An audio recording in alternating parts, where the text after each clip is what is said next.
नमस्कार, आप देख रहे हैं हार्ट अटैक भारत। मैं हूं दिवाकर विक्रम सिंह। रूस और चीन जिस तरीके से वेनेजुएला और ईरान में अमेरिका ने कारस्तानी कर दी है, उसको लेकर के बौखला गए हैं। लेकिन बौखला करके भी वो अमेरिका का क्या कर सकते हैं, ये एक बड़ा सवाल है।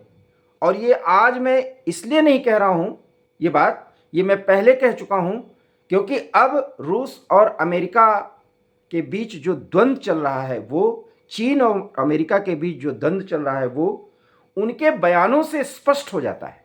और जो बयान चीन और रूस की तरफ से आया था, उसके बारे में जब वेनेजुएला और ईरान पर मैंने एक एनालिसिस दिया था, तो पहले ही कह दिया था कि वो प्रतिक्रिया तो देंगे, लेकिन वो कर क्या सकते हैं। और यही रूस और चीन के वास्तविक ताकत की एक सीमा है, इसको समझिए। क्योंकि अमेरिका यूरोप के साथ मिलकर के रूस के खिलाफ यूक्रेन को 5 साल से लड़ने के लिए प्रेरित कर सका, उसे आगे बढ़ा सका, उसे उसके कंधे पर बंदूक रख करके मरने के लिए जिंदा रखा गया।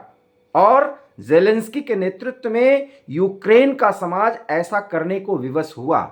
मैं शब्द कह रहा हूं विवश हुआ, क्योंकि 5 साल में यूक्रेन तबाह हो चुका है, लेकिन जिंदा अमेरिका के ही कारण और यूरोप के कारण आज भी जेलेंस्की लड़ रहे हैं। अन्यथा अब तक जेलेंस्की भी समाप्त हो चुके होते, यूक्रेन के आधे भाग पर कब्जा हो चुका होता और वहां रूस के हिसाब से सरकार बन रही होती। हालांकि रूस ऐसा ही करेगा, क्योंकि अमेरिका और यूरोप की मनमानी रूस नहीं चलने देना चाहता।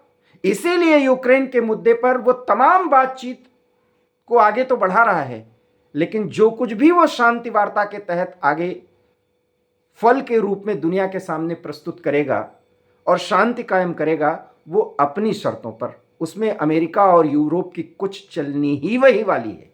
यहां तक तो रूस की ताकत दिखती है, और इसलिए भी दिखती है क्योंकि चीन और रूस इस मुद्दे पर कम से कम एक साथ हैं। और भारत का समर्थन तो रूस को है ही है, क्योंकि रूस परंपरागत भारत का बिल्कुल सुविचारित और टेस्टेड दोस्त है।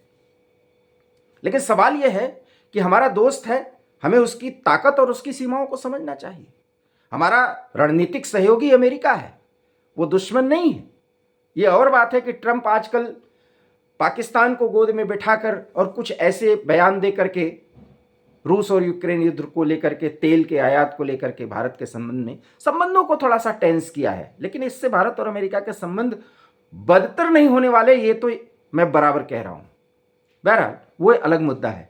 मैं ये कह रहा था कि रूस की प्रतिक्रिया आई, हालांकि वो तंज भरे अंदाज में रूस के राष्ट्रपति व्लादिमीर पुतिन ने कहा कि जिस अंदाज में वेनेजुएला में रात में कार्रवाई करके, बमबारी करके वहां के राष्ट्रपति मादुरो को और उनकी पत्नी को उठा लिया गया, उनको आंख पे काली पट्टी बांध करके कराकास, वेनेजुएला की राजधानी से बाहर ले जाया गया, और बताया जा रहा है कि न्यूयॉर्क में उनको एक अज्ञात स्थान में रखा गया है, जहां उनके खिलाफ, अमेरिका के खिलाफ षड्यंत्रों को करने के लिए अमेरिकी कानून के तहत मुकदमा चलाया जाएगा। मैंने इसका भी जिक्र किया था कि उनके खिलाफ अब न्याय की बात अमेरिका की तरफ से की जाएगी और उन पर चार्जेस फ्रेम किए जाएंगे। इस संबंध में वेनेजुएला की सुप्रीम कोर्ट के भी रुख को देखना होगा, वहां के कोर्ट प्रक्रिया को भी देखना होगा। लेकिन रूस की प्रतिक्रिया यह है कि यह सब कुछ रात में मनमानी तरीके से किया गया और एक स्थापित सरकार के मुखिया और उसकी पत्नी को उसके घर से उठा लिया गया, बमबारी की गई। अमेरिका ने यह कहा कि हमने ऐसा इसलिए क्यों किया क्योंकि अमेरिका में ड्रग्स की सप्लाई करना और अमेरिकी हितों को नुकसान पहुंचा रहा था वेनेजुएला। बिल्कुल अमेरिका के बगल में ही दक्षिण अमेरिकी देश वेनेजुएला है। ये और बात है कि तेल का खेल वहां पर है, सबसे ज्यादा दुनिया का तेल है। ये एक बिल्कुल अलग मुद्दा है, तेल ही एक प्रभावी मुद्दा नहीं है। मैंने इस पर जो वीडियो बनाया उसका मैं लिंक आपको दे दूंगा, देखिएगा। क्योंकि अमेरिका वेनेजुएला और ईरान में एक हाइप क्रिएट कर रहा है अपनी ताकत का, और यह ताकत वो दिखाना ही चाहता है। और इस पर मुहर तब लग जाती है हमारी बात का जब रूस और चीन की प्रतिक्रिया आती है। प्रतिक्रिया तो भारत ने भी दे दी, लेकिन भारत ने कहा बातचीत ही एकमात्र रास्ता है। वेनेजुएला में भारतीयों के हित और वेनेजुएला के लोगों के हित की चिंता भारत करता है। मतलब न अमेरिका का समर्थन न वेनेजुएला का समर्थन।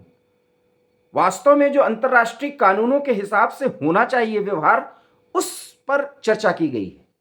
लेकिन चीन ने जो प्रतिक्रिया दी है उसको सुनिए। चीन ने कहा कि अंतर्राष्ट्रीय कानूनों का उल्लंघन किया और इसलिए वहां पर राष्ट्रपति को जिस तरीके से हटाया गया, उनको अपदस्थ किया गया और उनके साथ दुर्व्यवहार किया जा रहा है, वो चिंता में डाल रहा है। अब आप सोचिए, रूस ने जो तंज किया कि अगर अमेरिका ने जो वहां पर किया, अगर हम यूक्रेन के साथ ऐसा कर रहे हैं और यूक्रेन को 5 साल से जिस तरीके से जिंदा रख रहा है अमेरिका, वहां के राष्ट्रपति जेलेंस्की को, वो भी तो तानाशाह हैं, क्योंकि अमेरिका मादुरो को तानाशाह कह रहा है, वेनेजुएला के अपदस्थ राष्ट्रपति को। तो फिर जेलेंस्की को जिंदा रखा क्यों जा रहा है? जेलेंस्की को हथियार सप्लाई क्यों किए जा रहे हैं? रूस का सवाल तो बहुत वाजिब है। लेकिन आप मानिए, वेनेजुएला के, हालांकि राष्ट्रपति तो अब कब्जे में है, न्यूयॉर्क में वो सपत्नीक रखे गए हैं और उनके खिलाफ मुकदमा होगा, लेकिन वेनेजुएला पर कितना भी भड़क रहे हो चीन और रूस, कुछ ऐसा कर नहीं सकते, जबकि दोनों के हित हैं। तेल से लेकर के अन्य मुद्दों पर वो हथियारों को सप्लाई करके वहां की आर्मी को मजबूत नहीं कर सकते, क्योंकि ये काम तो पहले करना था। क्योंकि एक आधे घंटे भी रेजिस्टेंस नहीं कर पाई मादुरो की फोर्स, ऐसी फोर्स है भी नहीं। और अगर उस फोर्स को मजबूत करते चीन और रूस तो बात भी होती, ऐसा वो कर भी नहीं पाए। और अब वो क्या कर सकते हैं ये भी पता है। इसलिए मैंने कहा कि इनकी सीमाएं हैं और अमेरिका की जैसी सीमाएं दिख रही हैं यूक्रेन में कि वो अपने फोर्स वहां नहीं भेज सकता, ऐसे चीन और रूस की कम से कम इतनी बड़ी ताकत नहीं है कि वो मिल करके भी अमेरिका के बिल्कुल बगल दक्षिण अमेरिका में जाकर और वेनेजुएला के फोर्स को मजबूत कर पाए। और यही महाशक्तियों की एक सीमा है जिसे समझना चाहिए।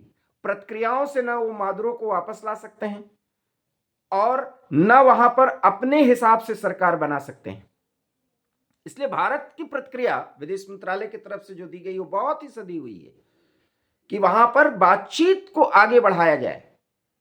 हालांकि मैंने आपसे कहा था कि अभी भी मादुरो को अपदस्थ तो कर दिया गया, जैसा कि ट्रंप दावा कर रहे हैं कि वहां पर जब तक कोई स्थापित नहीं हो जाती वहां की चुनी हुई सरकार, वहां के लोगों के मैंडेट से कोई राष्ट्रपति नहीं बन जाता, तब तक जो भी सरकार वैकल्पिक चल रही है उसको अमेरिका चलाएगा, अर्थात मदद देगा।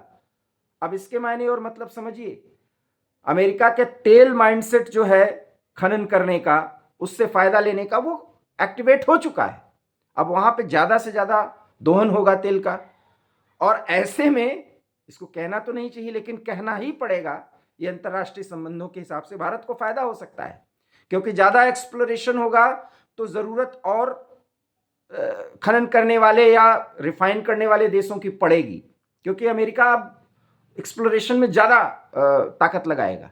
ऐसे में क्योंकि भारत वेनेजुएला से तेल आयात बहुत ज्यादा करता था, 2020-21 में उसमें कमी की गई थी, क्योंकि वेनेजुएला और अमेरिका का टेंशन उसी समय से शुरू हुआ था। अब हमारे ओएनजीसी को, हमारी संस्था है तेल रिफाइनरी को से जुड़ी हुई, उस ओएनजीसी को वेनेजुएला में ज्यादा काम मिल सकता है और ये अमेरिका के नेतृत्व में ही करेगा। तो इसलिए अमेरिका जो तेल को लेकर के बंदिशें लगाया हुआ है अभी, उसमें भारत को बहुत फायदा हो सकता है। अमेरिका बल्कि मिन्नत भी करेगा और इसी बहाने ट्रंप भारत से भी संबंध सही करेंगे और हो सकता है कि रूस से ध्यान हटाने के लिए कुछ बड़े ऑफर दे दें। ये इस बात को भी समझिए। लेकिन ये तो एक फायदा हुआ, मौके का फायदा उठाने की बात है और ये उठाना भी चाहिए अंतर्राष्ट्रीय राजनीति में। लेकिन जहां तक ताकत दिखने और दिखाने की बात है, रूस और चीन इस समय अमेरिका ने जो कुछ भी वेनेजुएला में किया है, और वेनेजुएला को लेकर के दक्षिण में अमेरिकी देश जो वेनेजुएला के पड़ोसी हैं, कोलंबिया हुआ, ब्राजील हुआ और तमाम देश जितने भी हैं दक्षिण अमेरिका में, वो सब अमेरिका के विरोध में खड़े तो नजर आ रहे हैं, बट वो कर कुछ नहीं सकते। हाँ, एक ब्लॉक बनेगा, एक विरोध के स्वर उठेंगे। मैंने पहले वीडियो में बताया था अमेरिका इसको मैनेज करेगा लोकतंत्र के स्थापना के नाम पर, और यही उसकी ताकत है। इसके मुखर विरोध में ब्राजील उठ खड़ा तो जरूर होगा, जिसको रूस और चीन का खुला समर्थन होगा, लेकिन यह सिर्फ मौखिक विरोध होगा। हथियारों की सप्लाई और वेनेजुएला जैसे देश को ताकतवर बनाकर अमेरिका के खिलाफ खड़ा करने की स्थिति में अभी भी रूस और चीन नहीं है।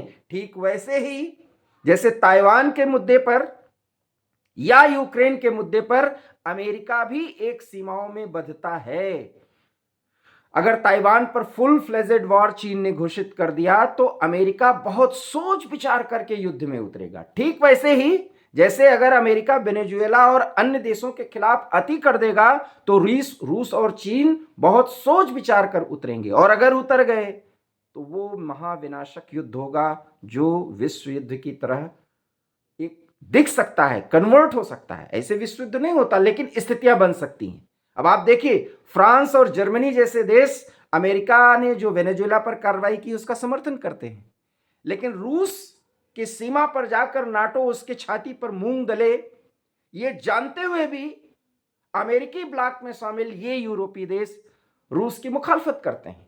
ये अंतर्राष्ट्रीय राजनीति की विडंबना है, और इसे समझिए, यही अंतर्राष्ट्रीय राजनीति की एक सीमा है जिसे हमें समझना होगा। इसलिए मादुरो तो गए, अब वही राष्ट्रपति बनेगी जो अमेरिका चाहता है। मैंने पहले वीडियो में बता दिया है, और उनकी ताजपोशी के साथ वेनेजुएला के उस बड़े तेल भंडार पर अमेरिका का एक वर्चस्व कायम होगा, और उसमें भारत का फायदा ज्यादा हो सकता है। ये एक महत्वपूर्ण बात है, लेकिन सैद्धांतिक तौर पर भारत अमेरिका की इस कार्रवाई का कतई समर्थन नहीं कर सकता। ठीक वैसे जैसे ईरान में भले ही वेस्ट एशिया में समस्या पैदा करने वाले अली खमेनी जितने प्रॉक्सीज आतंकी गुट तैयार किए, जिसका परिणाम वो भुगत रहे हैं, और पूरे ईरान में विरोध की स्थिति है, जिसे जंजी आंदोलन कहा जा रहा है, वो जंजी आंदोलन नहीं है। उसमें छात्र और युवक शामिल हैं, लेकिन उसमें आम जनता भी विरोध स्वरूप में उतरी है। और ये अमेरिका और इजराइल के 7-8 महीनों के प्रयासों का परिणाम है, जिसे अगर खमेनी के नेतृत्व में वहां के रेवोल्यूशनरी गार्ड अगर मैनेज कर पाई तब तो ये सत्ता रही, अन्यथा वहां भी बदलाव होगा। लेकिन ईरान में अमेरिका सेना नहीं उतारेगा, हवाई बमबारी कर सकता है, क्योंकि सेना उतारने का वो परिणाम अफगानिस्तान और इराक में देख चुका है। दशकों तक संघर्ष करने के बाद इन दोनों स्थानों से अमेरिका को अपनी सेना वापस लानी पड़ी थी, इसलिए सेना वो नहीं उतारेगा। हवाई बमबारी जैसे वो कर रहे हैं वो करेंगे, और उसके पहले इजराइल भी बमबारी कर सकता है। लेकिन अभी भी खामेनेई मजबूत बने दिख रहे हैं। लगभग एक सप्ताह से जो अनरेस्ट की स्थिति चल रही है उसको अमेरिका हवा देता हुआ तो दिख रहा है, लेकिन अभी भी खामेनेई को वो अपदस्थ नहीं कर पाया। लेकिन मादुरो अब वेनेजुएला के राष्ट्रपति नहीं बन पाएंगे, चाहे चीन और रूस जितनी भी बड़ी और सख्त प्रतिक्रिया दे दें। और यही इनकी सीमाएं हैं, और यही अमेरिका की ताकत है, और इस ताकत में एक इम्बैलेंस की स्थिति है जिसे हमें समझना ही होगा। हमारा ये वीडियो आपको कैसा लगा, प्लीज़ से लाइक कीजिए, शेयर कीजिए। हमारे चैनल हॉट टॉक भारत को अगर आपने सब्सक्राइब नहीं किया तो प्लीज़ इसे सब्सक्राइब कर लीजिए। बहुत बहुत धन्यवाद। नमस्कार।